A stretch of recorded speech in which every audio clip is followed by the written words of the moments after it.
Hi friends, இன்றைக்கி காலையில் இந்த வழியாக வந்தப்போ ஒரு சின்ன அணில் குட்டி வந்து இந்த இடத்துல மயக்கம் போட்டு ரொம்ப டயர்டாக இருந்துச்சு. ஏன்டா இப்படி அந்த அணில் ரொம்ப டயர்டாக இருந்து நாங்கள் செக் பண்ணி பார்க்கப்ப அந்த ஒரு சின்ன ஹோலில் ஒரு பாம்பு வந்து அப்படி தலையை காட்டிகிட்டு இருந்துச்சு. அது சரி ஓகே என்ன பாம்பு அப்படின்னு செக் பண்ணி பார்க்கலான்னா அது வெளியே வரலை. அப்போ வந்துட்டு என்னோடய ஹஸ்பண்ட் வந்து அதில் வந்துட்டு தீ வச்சு அது வெளியில் வருதான்னு செக் பண்ணி பார்த்தாரு.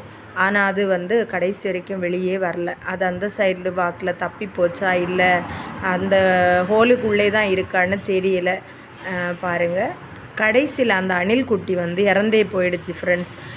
என்ன காரணம்னா அந்த பாம்பு வந்துட்டு அந்த அணில் குட்டியை வந்து கடிச்சிருக்குன்னு நினைக்கிறேன். அது வந்து அந்த விஷத்தினால தான் அது இறந்து போயிருக்கும். அப்படியே அது வந்து அந்த பாம்பு தப்பி போயிருக்குன்னு நினைக்கிறேன். இவ்வளோ நேரம் வந்து தீ பற்றினப்புறம் அது வெளியே வரல. இந்த வீடியோ உங்களுக்கு பிடிச்சிருந்தா கண்டிப்பாக லைக் பண்ணுங்கள், கமெண்ட் பண்ணுங்கள், ஷேர் பண்ணுங்கள். மறக்காமல் சப்ஸ்கிரைப் பண்ணிக்கோங்க.